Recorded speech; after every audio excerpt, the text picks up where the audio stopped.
The broadcast is now starting. All attendees are in listen-only mode.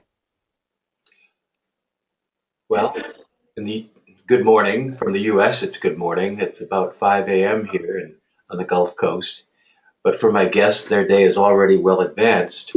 This morning, this is David Reynolds, your moderator, your host this morning. We get to the moderator momentarily here. And what we have today is an African perspective on FM technology and sustainability. Our presenter is Olumide Aina, who's been with IFMA for quite a while, and likewise our moderator, I think you'll recognize as well. But it's quite a lot going on as you'll experience momentarily here.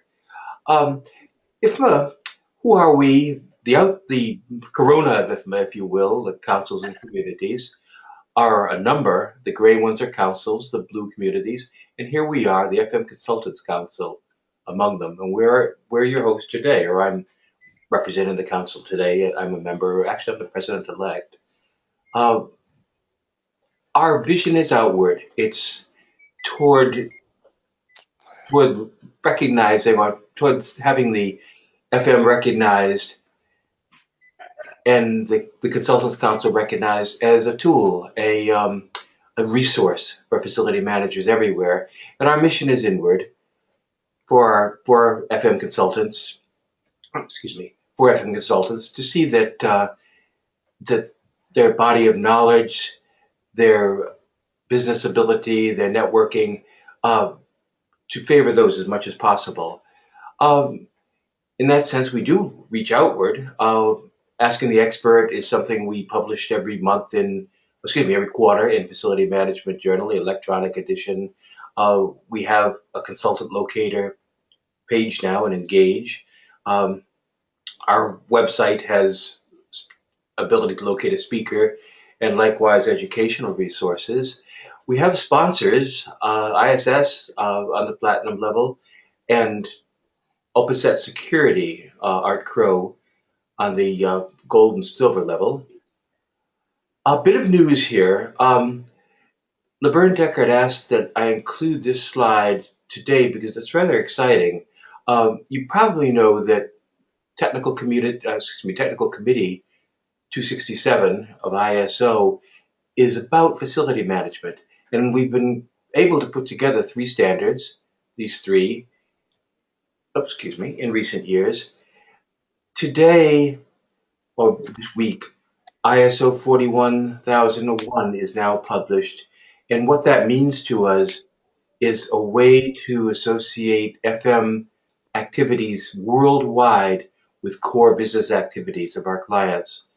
So this is a very exciting piece of work and a very extensive piece of work. And hats off to Laverne Deckard and the committee that's made this possible. So we're ready. We'll have Q&A. Of course, you can type a question in any time. We'll do Q&A at the end of the presentation. The webinar is being recorded and the record will be made available. I'm going to introduce our moderator now. Ondrej Strup is a fellow board member in FMCC and a colleague, and I'm glad to say a friend for several years now. He'll be taking the role of moderator today and doing the introduction of our speaker. So it's all yours, Ondrej. I'll advance. Hello, David. Thank you. Thank you very much for the possibility to moderate, and it is an honor for me to moderate this speech today. I should tell something more about today's speaker. Will you please next slide? Today's presenter is Olumide Aina. He's a managing director at Green Facility Limited and a member of a strategic and tactical action group, STAC. This is a group of FMCC. And of course, he is a Facility Management Consultation Council, member of the Consultation Council. He holds a degree in a mechanical engineering, master degree in facility management, and a master in the project project management from University of Roehampton in UK. And currently he is a pursuit of a Doctor of Philosophy degree in building with the focus on sustainable facility management in public building. This is very important for us. He writes passionately about the facility management as tool for business excellence on his blog. You can see the line to this blog, and also host of radio program on Nigerian Info. Where he educates people about facility management. It's very important. So it's a really honor for me to introduce Olumide Aina. Olumide, board is now yours. Thank you so much, Ondrej. Really appreciate it. Thank you for this opportunity. Thank you, David, for the moderation introduction. Thank you. I appreciate it. So we'll be going on to the presentation proper. I would like to say happy World FM Day to all facility managers in the world, Africa, America, the United States, globally. We are doing a great job, and good one that the FM standard, ISO standard has been published. We have 4 now. We'll be moving ahead and be changing the world. Yeah, our learning objectives for today, we'll be looking at how to understand how FM technology can be used as a tool to achieve sustainable goals. We also have a clear view of sustainable development projects in Africa, and also learn new ways to enable end users experience in the built environment. We should not forget about the theme for the World FM Day, which is to enable positive experiences. Next slide, please.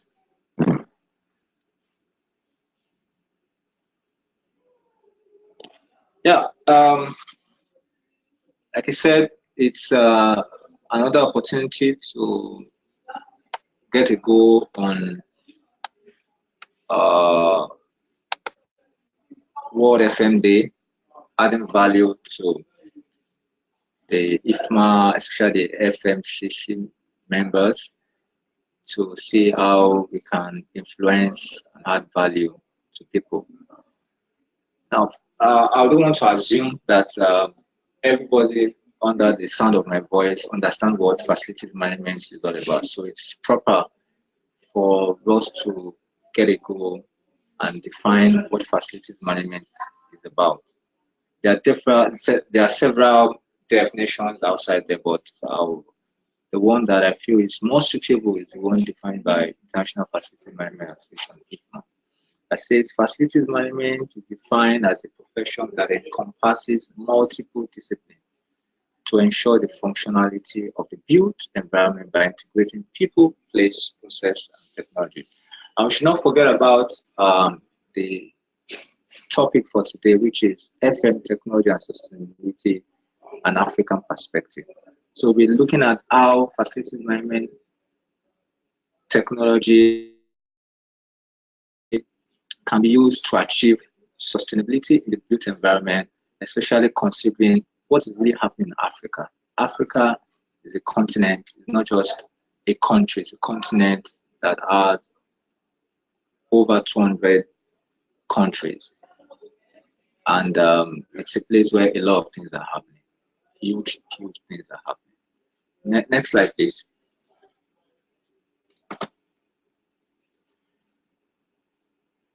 Yeah, in Africa, FM has really evolved with the utilization of several technologies to achieve sustainable goals.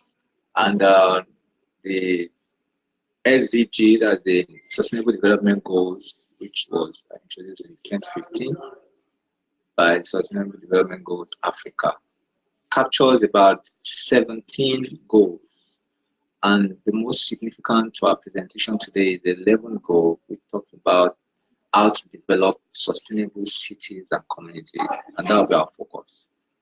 This is really important because with the way they work, live, and play, we are really affecting the environment negatively due to activities.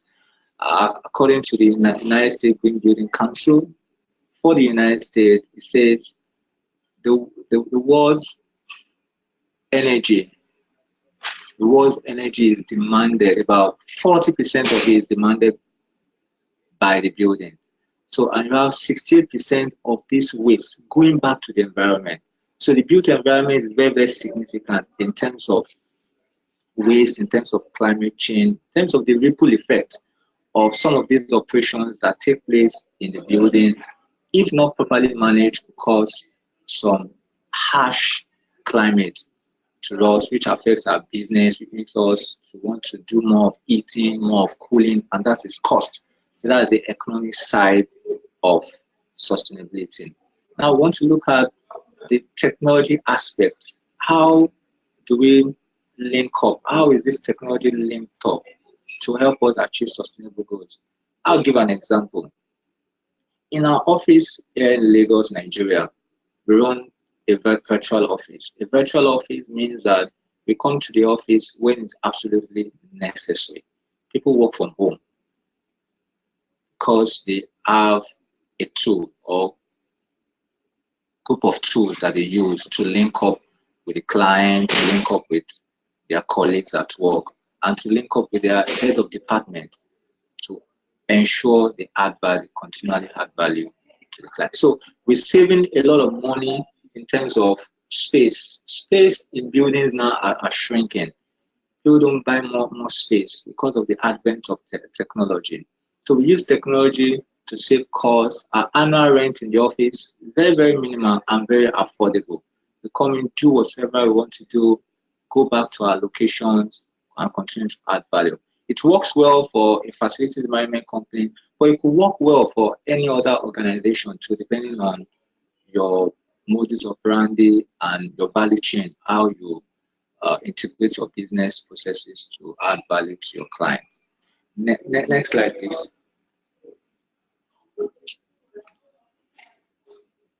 Now, as I'll describe the 17 goals by the Sustainable Development Goals Center for Africa, which is really significant to us here, because in Africa we have huge challenges which borders on leadership, accountability, integrity, and some other things that's really making us fall back.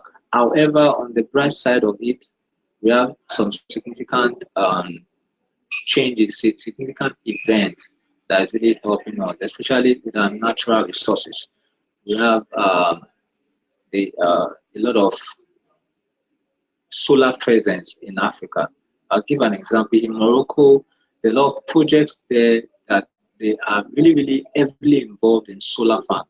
Most communities are powered just solar panel systems without connecting to the national grid. They even sell power to neighboring countries, to neighboring cities, to enable them to live a sustainable life without affecting other generations to enjoy or work, live, and play the way they desire to do. Next slide, please.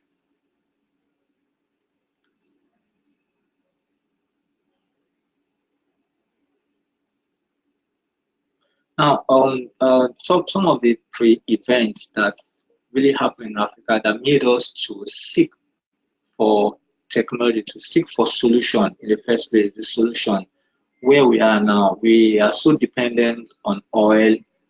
I'll use Nigeria as an example because I'm so familiar with my country. We're so dependent. 80% of our revenue comes from oil. We've forgotten about agriculture. We focus mainly on oil. And the oil prices keep plummeting, keep plunging. The revenue is not coming from there anymore. Nothing is happening. So we have to look at other sources of income. You take Dubai, the Middle East, for example. They have oil. They have some other natural resources which they are really focusing on. They have a lot of heat, a lot of solar energy in that region, and they are taking full advantage of it. 30 years ago, the Middle East was not what it is today, but it was transformed because of the vision of their leaders. And that's one of the major setback that we have here. But now the reality are setting. There's no more oil. There's no more revenue coming from that place.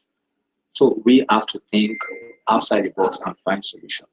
Now that this led to people, seeking, going for research, development, finding solutions. How do we live, work, and play without spending so much? How do we ensure that economy is stable? How do we attract foreign investors so that we can have foreign direct investment, which ultimately boost our economy, create enough cash flow, create enough business for people who to do their buying and selling, influencing life, live a normal life without having a form of hardship, reducing crime rates. All these things are integrated into one another. And good enough to have support from organizations like GIZ.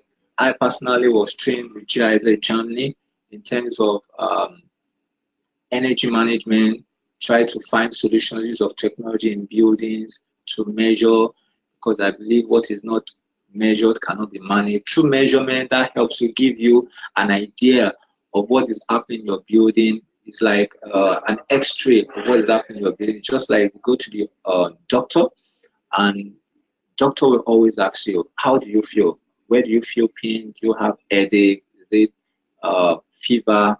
And you give a feedback to the doctor. The doctor runs some tests on you, and at the end of the day, you get some results, and it gives you recommend some drugs to you, exercise to you, nutrition, and a lot of things that helps you bring your body to normal. So we've gotten a lot of help from international organizations, from the World Bank, from the African Development, from WHO, namely from USAID, to help us here in realigning our focus to some realities. Realign our focus to opportunities that bounce around us, things that we need to even export, ideas, solutions we need to export to the other continents. This brought in the age of technology in the building. We'll give an example for several buildings in Africa, which we'll be looking at in some few slides ahead, of how we've been able to refocus our direction, realign our philosophies in ensuring that approaches to managing the built environment in a sustainable manner with the use of technology. Like I gave an example earlier, with the use of technology, we have avoided, from our records, we've avoided tons and tons of kilograms of carbon monoxide, that is CO2 generation in the office. We have avoided the use of water. So there's a lot of water efficiency, energy efficiency, space management is really on the is really balanced. So usage of the natural resources such as the fossil fuel that goes back into the environment is avoided, because we have integrated some good stuff, technology that helps us to have visibility into how we manage our locations, our projects, visibility into customers' requests, visibility into customers' feedback, visibility into work order, visibility into the staff, our performance, the technicians, the floor guys, how they are doing their work, visibility into assets, how assets are performing through the use of building or automation system, building management system, and modeling. We have all these things that really helped us to realign our direction, to really invest more in these things, because it saves lives. It gives us comfort. I get a lot of feedback from my staffs that is comfortable for them, and the level of performance has really gone up. And in the advent of the Internet of Things, whereby you connect some kind of orb, some kind of equipment connected to the internet, gives you data on the go, helps you to mine data, to access data, for you to be able to make informed decisions on the go. It helps you reduce costs. A lot of unnecessary spends are shattered, and such savings can be channeled into research and development. Such savings can be channeled into corporate social responsibility, helping the environment, helping creating knowledge, influencing people all around us. So this is a major progress for us here in Africa that helped us because of the realities we're facing. Next slide, please.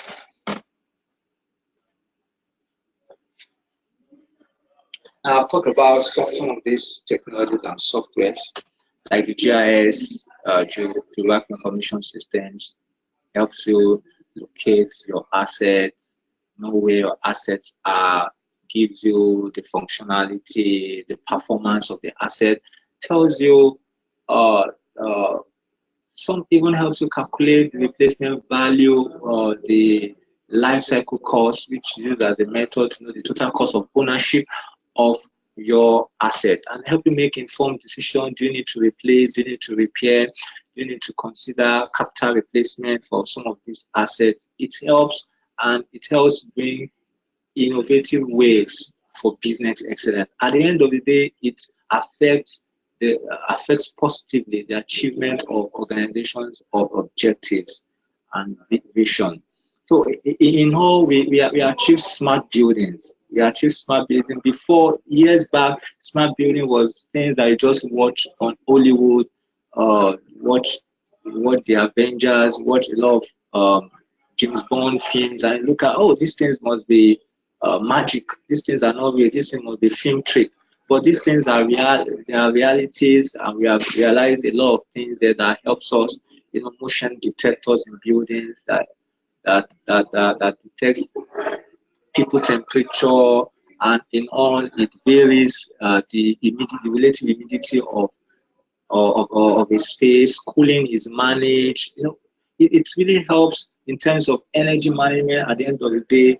And good enough, the Paris Agreement that has given, I think that's 2030, that all air conditioning units using R22 gas should stop, because R22 gas is a greenhouse gas which depletes your ozone layer. And the Ministry of Works and Housing, Ministry of Health, they are working assiduously in the country to ensure that no manufacturer brings in some of these equipments into the country anymore. And this goes across all African countries. I was in Accra some few weeks ago with my mentor to go and deliver a lecture at IFMA chapter, Accra, and you see the huge improvement, you see the huge transformation that has occurred in the country, and it shows the direction. It shows that we are moving ahead in terms of innovation, in terms of bringing back to reality and reducing the effects on the environment. It's important at this point to talk about what sustainability is really all about. Sustainability is in threefold. It's the integration of the environment, the people, which you can say the social, and the economy, which can relate to cost. So these sometimes is called the triple bottom line. These integrate together and they function. And if you look at it, they have a role to play in integrating with the four elements of facilities management, which is the people, place, process, and technology. So there's a link between FM, technology, and sustainability. FM technology can be used as a tool to achieve that sustainable goals. You could have a sustainable policy in your organization. How do you achieve this? You analyze your business, you analyze your space, you analyze your building, and you look at what you do currently and look at opportunities for improvement. So is to do an assessment, get a consultant, an FM consultant who knows his onions, to look at your business model and look at how these things can work. When we started up our business, I got my mentor in, who is an IFMA fellow. I got some of my colleagues, friends, and guys are very, very vast. Look at our business model. Do we really need to have an office space? Do we need to have 4 floors office space? What do we do? What does the accountant do every day? What does the MD do every day? What does the operation manager do every day? What does the HR do? Does the HR need to be at the office? But if you have systems in place, you have technology in place, that could help in terms of visibility. So we had to invest in Time Station. Time Station was a tool to monitor people's attendance at the office, when they resume, when they close, or especially for some of the staff that move from one location to other to carry out audit, to carry out repairs. So that time audits help them. It's integrated with the GIS system. At the end of the month, it plots a graph. It gives you data on your presence, locations that you moved to, and we compare vis-a-vis to the past to your KPIs, and we set up your performance metrics. At the end of the day, you see it clearly. So it's very visible. It helps. It's scalable. It helps people to assess themselves even before they have been assessed by their superior. So this helps to reduce unnecessary burning of fuel, at the office. Energy majorly is still a challenge in this part of the world, but with the use of fossil fuels, you avoid that. If United States Green Building Council could say 40% of the world's energy is demanded by building in the US, I can tell you categorically that in Africa, especially in Nigeria, 70% of the world's energy is demanded by buildings because we burn more fossil fuels than energy from the national grid.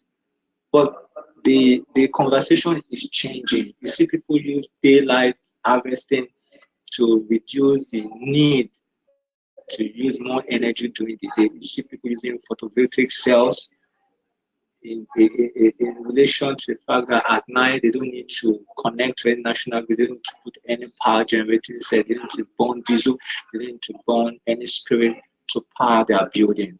And you see people having sustainable policy, lockout, tag out policy. Once it's 5 p.m., maximum 5:30 p.m., you close for the day. If you need to work extra hours, you get an approval. You don't need to come to the office to work over the weekend, except if it's absolutely necessary. And this kind of policies is the first step, because policies guide the way we live, the way we work, the way we play, especially in a corporate environment. And this kind of policies helps to realign people's behavior towards the use of resources, and it's a form of resource management. And like I said, in sustainability, the economic aspect, cost, is very, very integral to business optimization, to achieving organizational objectives. If resources are not properly managed, in the end, it's going to be loss for the organization. And if not careful, the organization has to liquidate and shut down, and has to throw people into the streets looking for jobs again. So facility management sustainability is the process of integrating place and business of organization that optimizes economic, environmental, cost benefits. It's in the end, it's about the environment. In the end, it's about people's comfort. In the end, it's about how affordable are our options. So I'll advise organizations to have a rethink.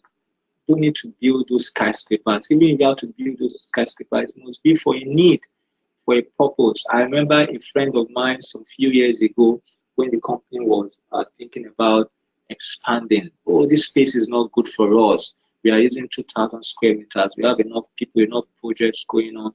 And as an architect was told to redesign another space. There's a parcel of land, about 600 square meters, that they need to have like a 4-story building based on the current need, future forecast, and all those kind of things. And he had to go do a little bit of research, look at the number of staff that is in the organization, look at their work functions, look at the way they interact, the work they do, their job descriptions. You have to go through all those processes. You work with the HR, you work with the operations manager, you work with the chief operating officer, you work with the MD, you work with the accountant, you work with customer relationship. You work with every level of staff in the organization.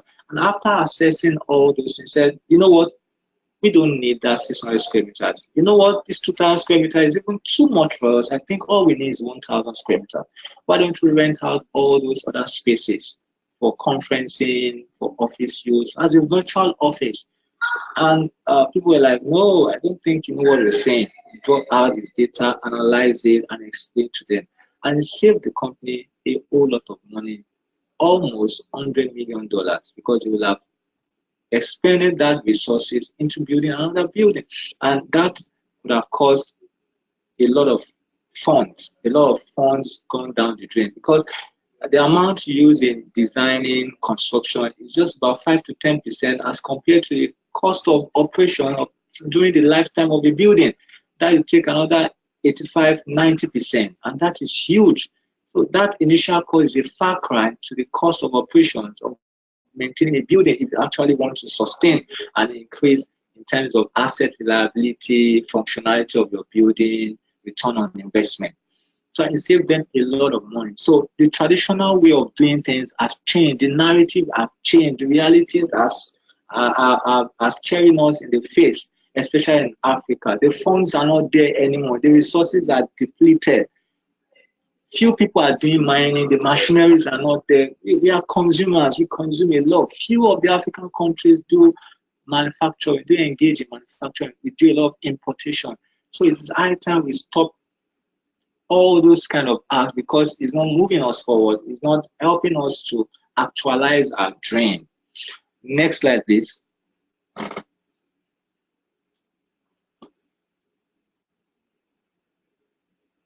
Now, Africa, the future FM. There's a lot of potential there. I was in South Africa, Johannesburg, specifically Sandton City, last year, August, to be precise, for a tour, for a facility tour, also for a program to increase my knowledge in terms of business optimization. And I went to the Mandela Square, went to the Sandton City Mall, went to the Mandela's house, went to his house, visited his place, went around the country, went to the airport, really intensely looked at all their facilities, went around to the suburb, to the rural area, see what is happening there. And I was really impressed. Gone to Infito in Johannesburg, and I saw a green building. It's a primary school. A green building, use natural cooling, natural lighting. The design fantastic. We'll be seeing some of these pictures in the slides ahead, and you see there's future in FM. Sustainability is just going back to the olden days where you don't need to burn that fossil fuel too much, where you don't need any R22 gas for cooling. If you're going to use better refrigerant that doesn't affect the environment negatively. So it's a fact that Africa is growing. You go to South Africa, you'll be amazed. You go to Ghana, you'll be amazed the level of development. You close your eyes, you open it, you think you're in Europe, you think you're in the US. Things are happening. You go to Morocco, you go to Egypt, it's another piece of work entirely. Things are really happening in Africa, and there are a lot of opportunities because of natural resources that are even yet untapped. So we deserve more research, innovative ideas that needs to change the whole story. Before, I remember some very, very few years ago, FM is just seen as cleaning, janitorial, fixing it. It doesn't break, you don't fix it. There was no predictive maintenance. There was no tools for predictive maintenance. There are no thermal sensors to check the building's wall, to identify leakages before they start. All those things were very, very absent. You don't see all those things. But now all these things have changed.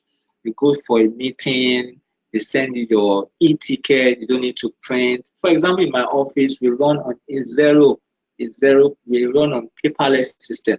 We don't print, we don't even have a printer, except if a prospective client says we should send things in print, in hard copy. Then we patronize a photocopier company, then we print. We don't have a printer in our organization. We do all emails. We have a computer maintenance management system that functions. I see requests. It gets to me from our CEO. I get approvals. We pay our vendors online. All our vendors are integrated to our CMMS system. and it makes life easy for us. There's proper accountability, there's proper visibility. And in terms of storage, we store our data in the cloud. So space, you don't need to have more space, is reduced. And these are great things that are happening, not just in our country, in our company rather, but in several other organizations that have seen that it is better to invest in technology to achieve sustainability. And in terms of sustainability, it's not just about the environment, it's about cost also, to reduce costs, to also avoid costs. Just like in green facilities, we've avoided costs severally on several occasions. And imagine if you want to conduct interview, do you need to get the person to travel all the way from one city down to your office? You could have your conversation over Skype, email, WhatsApp, Facebook video, and all these tools. The issue, some of the challenges we have around there is that people use this to just socialize. Use it to socialize alone, forgetting about the fact that it also is a tool that can be used to enable people, not just the social angle alone. Social angle is very, very vital, very, very important. All work and no play makes Jack a dull boy. But in the end, it still goes to dollars. It still goes to about money in the end. So if you do all these things and in the end, you're not making profit in your organization, the organization goes down and young graduates are thrown outside and scrambling again for livelihood. So some of these softwares have been used that enable total facilities management, integrative facilities management in all locations. You manage multiple sites with just a click from your system, from your phone, from your different phone, iPhone, Samsung phone, your smartphones, and that helps you. It makes you to be in charge, makes you to be in control, gives you confidence. You check your diesel level online, you check the performance of your systems online, even check the performance of your staff online. How many work orders were they able to close out in a week? How many work orders were they able to close out in a month? How many work orders were they able to close out biannually? What are the challenges? What are the bottlenecks? Your end users, your customers appraise you immediately on the go. It's not a periodic appraisal, for example, monthly or quarterly. It's at the go. After every job they appraise you. You look at the performance. It helps you go back to the drawing board with your team to review your processes, review your model. If it's not functioning, if it's not performing to your expectations, you review it. And you also identify a staff that is not performing to the expectation. You call the staff, you train, you right size, put the person in a better position where it can work. And in case where you need to fire, probably you've tried all options, you fire, you get someone that will add value to you. So this helps on overall, it gives an holistic view of your business. Considering where Africa has moved on to, years back, the only year of IFMA, year of the IFM, year of a lot of other international organizations that really delve into FM. But we have also borrowed some of these ideas from them. SAFMA, South African Facilities Management Association, is really doing perfectly well.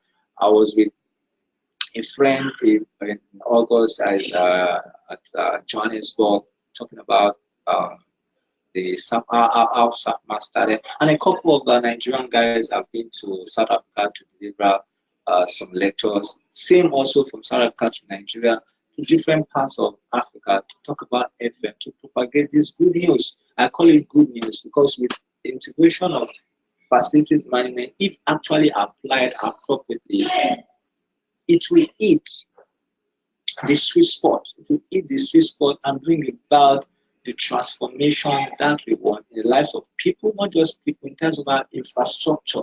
And once our infrastructures are properly managed, it means we're managing our resources properly. We can channel that to education, we can channel that to healthcare, we can channel that to corporate social responsibility, we can channel that to security and a lot of things, technology, research, and so on. In Nigeria here, the Nigeria FM initiative also started last year to take a cue from established facility management organization across the globe and see how we can come together as a team to have a one vision, and that vision is to influence people's life in terms of skill set, knowledge. And once people are influenced in terms of skill set and knowledge, then we need to achieve our goals as a country. We need to achieve our goals as an organization. A lot of wasted resources will be reduced. A lot of burning of fossil fuels will be reduced and avoided. And people will be able to be productive at work. At the end of the day, productivity, profit, integration, shareholders will be happy to go to the bank at the end of the year or their financial year. So it's going to give an overall advantage in the end. Next slide, please.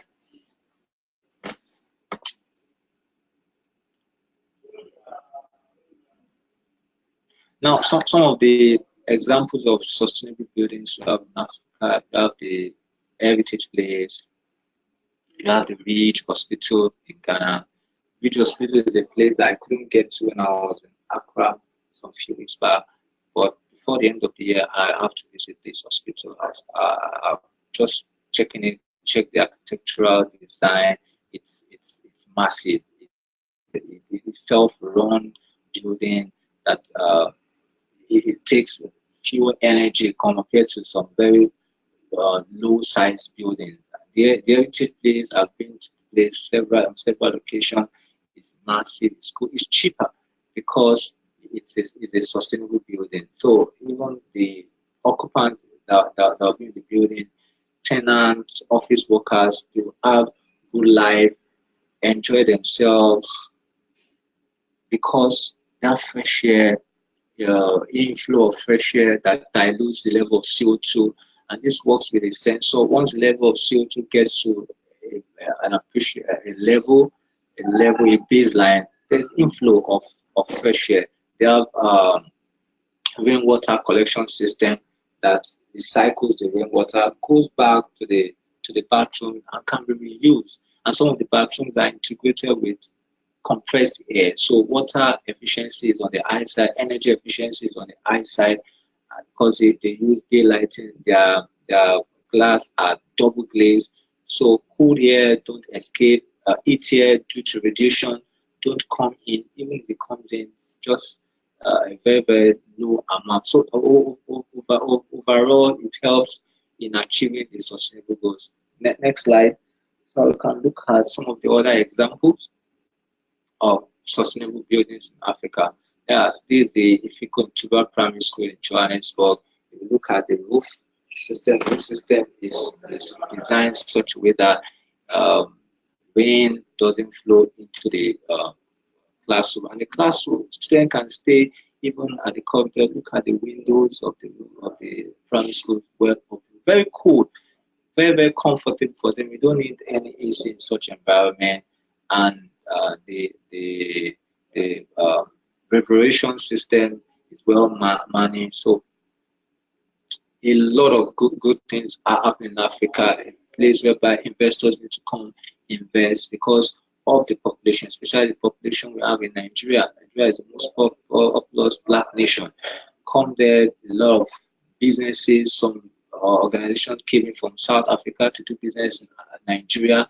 Nigerians are going outside to do businesses. So we're doing businesses with ourselves because of the opportunities. We have the population, we have the resources, we have the knowledge, we have the skill set to bring about a renaissance in Africa. Look at another primary school in Burkina Faso, Egypt. The next oil building is also a LEED certified building, the silver LEED certified building in Nigeria. Udala Heights, which is just newly built, and the university in Rwanda, Angola, and numerous other projects in Africa that is changing lives, that is helping to manage the environment positively. A lot of things are happening. Hurricane, volcanoes erupting, a lot of natural disasters that are due to the way our forefathers, our parents, our ancestors have lived their lives because of lack of knowledge. Now that we have the knowledge, this is the time to really influence people, influence our environment. And in FM Talk 360, our radio program, we go all out to talk about it every week to educate people. We bring in decision makers, bring in legislators to engage them positively in a conversation that will bring about a change in the narrative in the country. Next slide, please.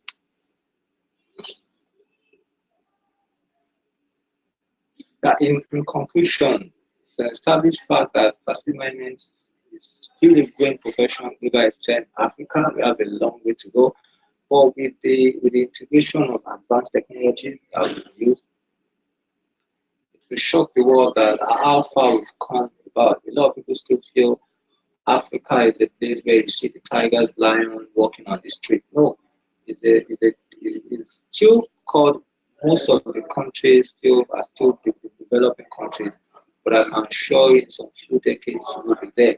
With the rate at which we are going now, we are now in a global, we are now in a global village, not a global city anymore. Anything you do here, you connect with someone else in another continent in seconds, and these are things we want to do. According to Charles, Director and Head of School Property Group, especially despite the dying and growing rate of real estate market in some African countries, especially in Africa, the real estate market is just coming up due to the recession that it just came out from some few months back.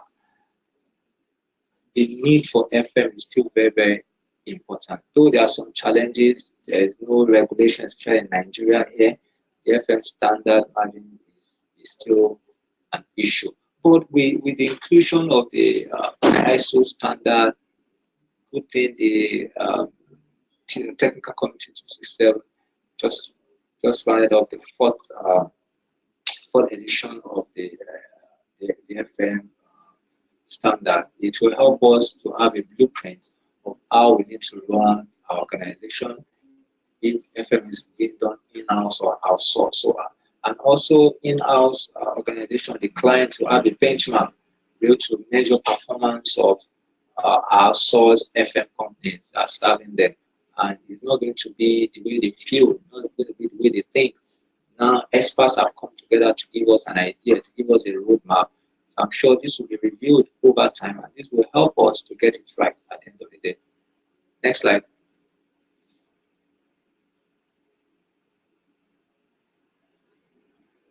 So, the slide has shown that facility management technology is still excel at the development stage. Will move up, will trend down, that with more investment in technology, more skill development, more information, raising the profile of facility managers globally, we will to achieve the 11th goal of the Sustainable Development Goal, which is to develop sustainable cities and communities, like we've seen in primary schools, in Angola, in primary schools, in Johannesburg, in every part of Africa. Things are happening.